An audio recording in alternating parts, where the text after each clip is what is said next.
Hey, what's up, people? How are you guys? Welcome back. Today, I'm going to take you on a test drive in a TLC Stage 3 restored 1988 FJ62. So being a Stage 3, that means we took it all the way down to the bare frame rails. The frame was epoxy primered, then black powder coated in a mil-spec 1 powder coat process. And then the body was reduced to bare metal, full repaint, strip, shell, disassembled, and then prior to reassembling the body upon the chassis, the underside of the complete body as well as the inside floors are all coated in heat-cured polyurea. Add to that copious amounts of Dynamat lining the roof, the corridors, the doors, the firewall, the trans tunnel, and then improved, upgraded dense pile cut weave marine rated carpet in chocolate brown. And then the front seats are not the original seats. They have been subtly modified with the seats that we use in Icon. The rear seat is stock, although the seat belts and the headrests are not. The seats and door panels were all trimmed in a pretty close to stock design, although we used a really nice leather and chocolate brown with a double French stitch, no piping, and then the Chilowich inserts as we use an Icon, but in a unique colorway, were applied to the seating. For the headliner, we backdated the headliner and did the FJ60 material, not the felt-like stuff found on the 87 and newer models. This stuff lasts a lot longer and has a good, I wouldn't say a good look, but it just kind of disappears.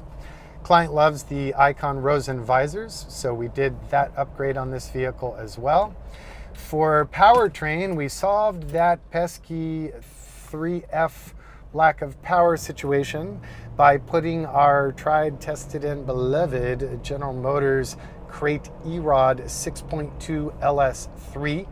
So now copious amounts of horsepower and torque, more fuel efficient than the stock vehicle, with significant reduction in particulates emitted into the environment. Quieter than the stock motor as well until you floor it, then you know you got a V8, but personally, I do not view that as a problem. The exhaust system in this truck is all done in mandrel bent stainless steel, and it is all TIG welded. For transmission, we use the 4L65E General Motors 4-speed automatic with overdrive, which is sending power through to the stock upgraded 19-spline transfer case. Great transfer case, no reason to screw with that.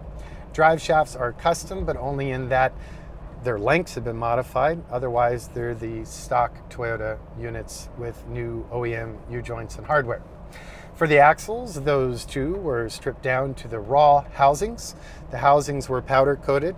The burr fields, the spindles, the knuckles, the bearings, the brakes, everything is all new and all OEM or better and not OEM in the case of the rotors, and stainless steel lines replace the factory rubber lines. Brake master's new, the booster is new, the electrical system is original but forensically disassembled, checked, cleaned up, rewrapped.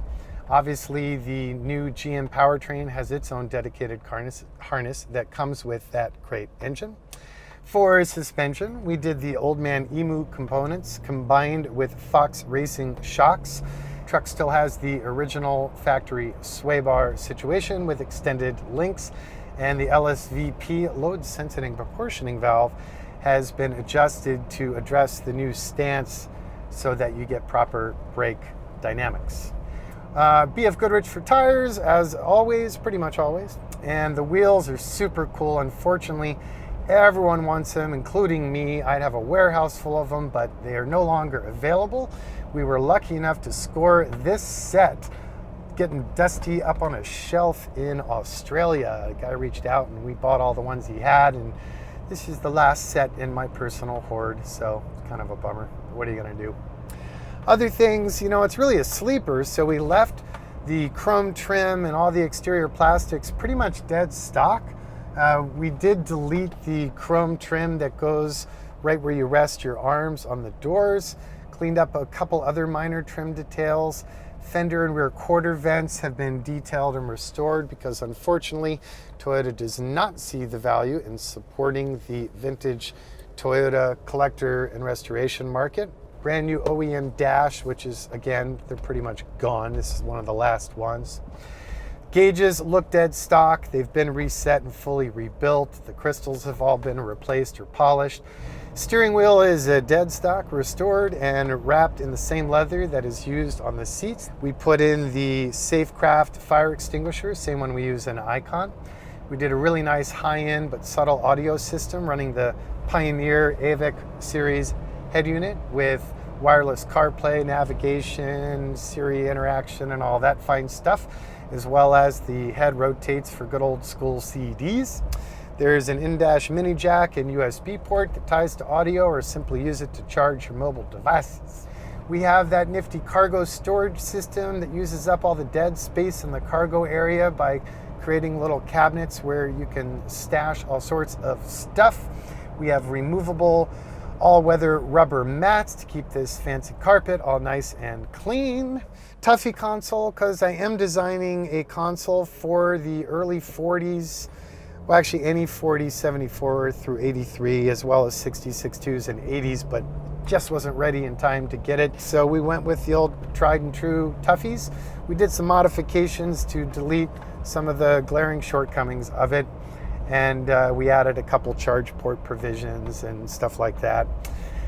And that's pretty much my whole story. So I am going to stop blah, blah, blah. And I'm going to merely say, as always, thank you so much for taking the time to watch my videos, get to understand how much of our hearts and souls we put into everything we build, be it Icon or be it TLC.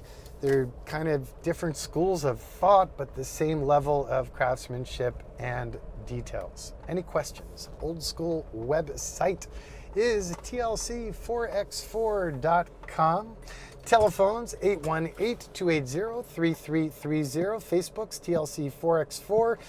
TLC Icon, my travels, my crafts and hobbies and interests, everything's on my Instagram, which is Icon4x4. Thanks again, and I'll see you guys on the next one.